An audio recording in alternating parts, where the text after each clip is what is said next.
Malnutrition, according to experts, has been classified as the leading cause of death-related issues among children, especially the under 5 across the country. More than 5.9 million children are reportedly dead around the world. Of this number, 45% dead are attributed to malnutrition. However, in Nigeria, malnutrition is the cause of about half of all under 5 deaths, owing to the fact that malnutrition became the major challenges related to death of many children in the country. Budgetary allocation as well as releases has become worrisome. It is because of these challenges that a 3-day media training and field visit was organized on the journalist's role in ensuring transparency and accountability in allocation and use of health and nutrition funding in Nigeria. The training was organized by the Civil Society Scaling Up Nutrition in Nigeria, Cs-Sunn, held at Consort Luxury Suite in Abuja. Speaking at the event, the Cs-Sunn program manager, Mr. Sunday Okoronko, noted that the program was informed considering the high rate of malnutrition among children in the country. He further spoke on the skills of writing nutrition stories, maintaining that there is the need for concerted effort from all stakeholders in order to achieve malnutrition-free society. This training is coming under the Teams Project Partnership for improving the Nigerian nutrition system. Cs-Sunn, after the PACFA project that ended in September, was also supported to commence another project that focuses on the nutrition system, that looks at nutrition as a system, because you have several sectors, several factors, and several disciplines interplaying or having one thing or the other to do to either contribute to improving nutrition or driving malnutrition in the country. And a component of that project is working with the media to, among other things, put nutrition issues on the agenda of the country. And this is like the starting point.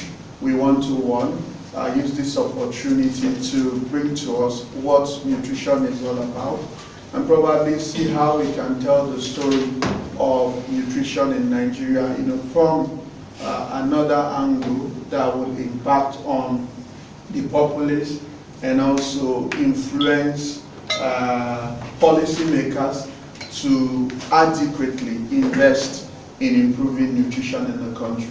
Other resource persons at the training encouraged journalists to imbibe the culture of reporting nutrition stories aimed at enlightening the populace on the dangers of malnutrition. They also encouraged journalists on the need for budget tracking for nutrition funding for effective nutrition activities and programs in the country, as well as hold policymakers accountable with regard to budgetary allocation for nutrition. Inadequate fund allocation and releases for implementation. That's some states we budget a very large one, but there will be no cash backing. Yeah.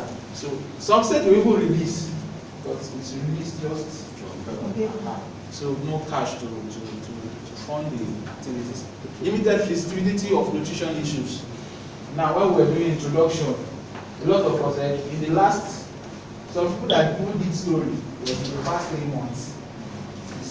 So this one concerns us very well. Limited feasibility of nutrition issues. So we need to begin to look at how to make it more feasible in our states. We bring out suggestions, bring out plans. Limited use of evidence for action by policymakers. It's very, very important to have evidence. There was a state where I think it was Kebbi State. Transparency of government to fund allocation disbursement, which you've mentioned. Then the capacity of CSO to sustain our advocacy is also very low. Now, if you look at all the points that we've mentioned in the challenge, it's not just talking about one sector, it's all encompassing from government to media to CSOs, all the actors that are involved. Most policymakers, they've not really understood that fact. That if you solve the problem of malnutrition, you would have solved so many problems along with it. Countries are now measured stunting rate is used to measure countries, development rate and things like that. We talk of the SDGs, nutrition is a core component of the SDGs. And so if we don't do something about, improving nutrition, we would also fail to meet most of the SDGs by 2030. We need a story that can be understood by different audiences. Government officials, in finance, agriculture, health, education, the woman, the man, families, wherever they find themselves. We need to weave these stories in such a manner that they will do what?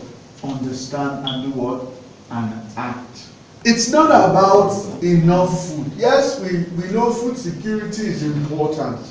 We know food is vital. In fact, food, fighting malnutrition via food is one of the best ways to prevent malnutrition from occurring at all.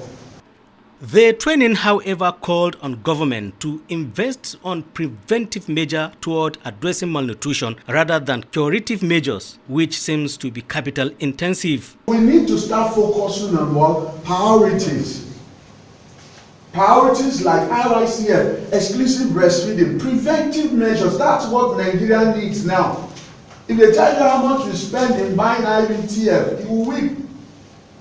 But do you know, as we are treating Cs-Sunn cases, more children are falling into that same net. That's why year after year they spend money and you don't see the impact of the investment. Because as you're taking one out, three coming. When people are exposed to nutrition information through the media, it is expected that that exposure increases their knowledge. Is that right? If any point you don't agree with, you can just spit it out. It is expected that exposure increases their knowledge and then changes their behavior, whether towards nutrition, and then also goes a long way to influence our decision makers that make decisions that affect nutrition. An interest story helps to model characters and behavior. Because like I said, people move from the position of not being aware of what the issues are. The issue of malnutrition that we are talking about, a lot of people don't know anything about it. They don't know that it's affecting them. Maybe until they listen to your story. They become aware because you provide the information.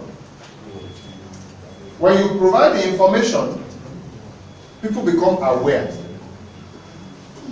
When they are aware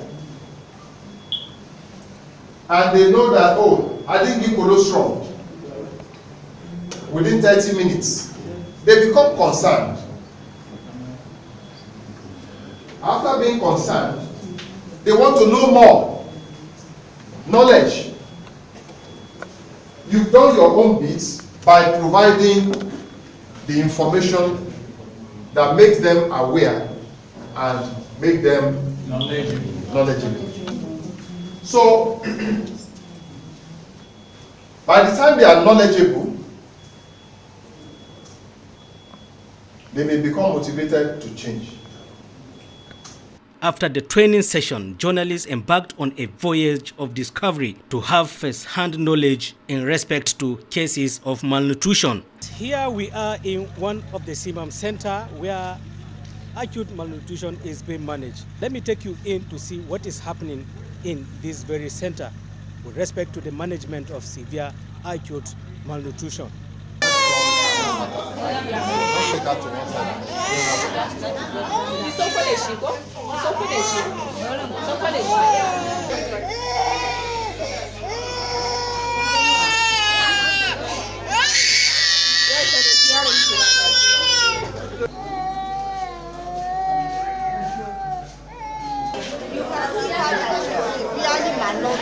And all people that doesn't manage severe cases. You have to transfer the case to the general hospital where they have F100, F75 to manage us. And area that way, assistant director, also in charge of the health facility, and the world focal person for the nutrition unit.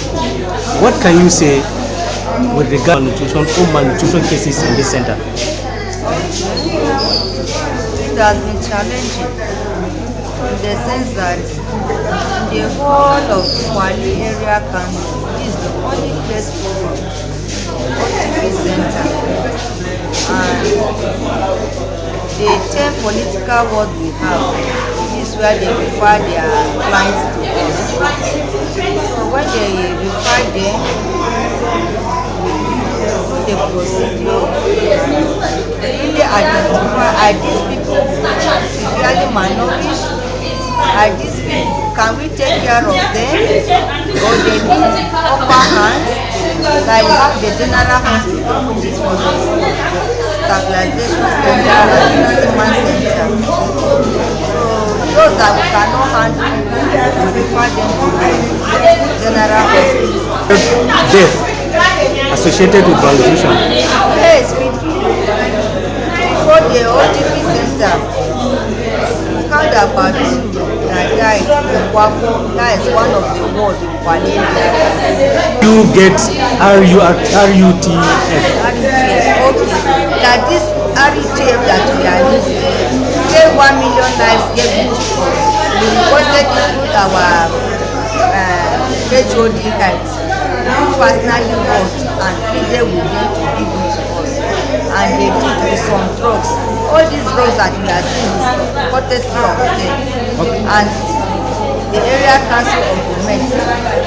How often do this RUTF being supplied to you? Oh, they just started. We just started. Health personnel in charge of the facility shared their experience this way. We started it from April, and from that April to now we have like 52 children that we have admitted, though we have some that we have discharged, which we have given them good attention, we've given them roof and other things, and they are all right now. We discharge them, though we have some again that we are still taking care of them. They're responding? Yes, they are responding, though you can see this one, they are new clients. Okay. How effective is Cs-Sunn activities here in this facility? It's so effective that we give them good attention. We make sure that every client, every mother that comes in with her child, we give them good attention. Now your challenges? Actually, we need manpower. We need some finances that can be able to enable us to buy some things to support them, and also to buy some items that will show them, for them to be able to see it practically. I'm Jacinta, the nutrition officer for the area council. Since the Cs-Sunn started, at least we have one death case. The child died along the period of management, though we refer the child to specialists then, because during that time there was a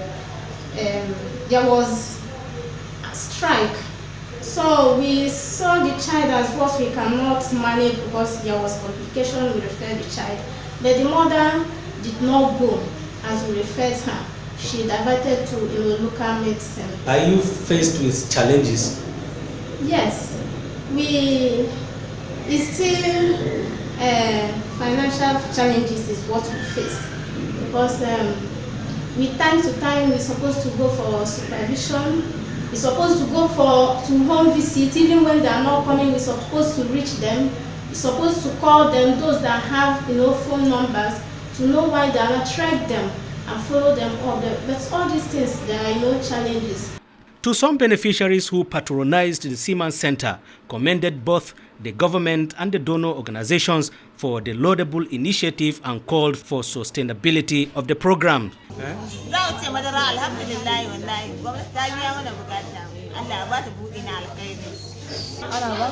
To wani kira zaki ma gwamnati da kuma godiya. The 3-day training for media practitioners on their roles in ensuring transparency and accountability in allocating and use of health and nutrition funding in Nigeria, which drew participants from relevant media organizations in the 5 focal states of Kaduna, Kano, Nasarawa, Niger, and Lagos, ended with the release of a communique which highlighted key challenges that hindered effective nutrition programs and suggested some measures toward addressing them. For NBS News, I am Abari Isa reporting.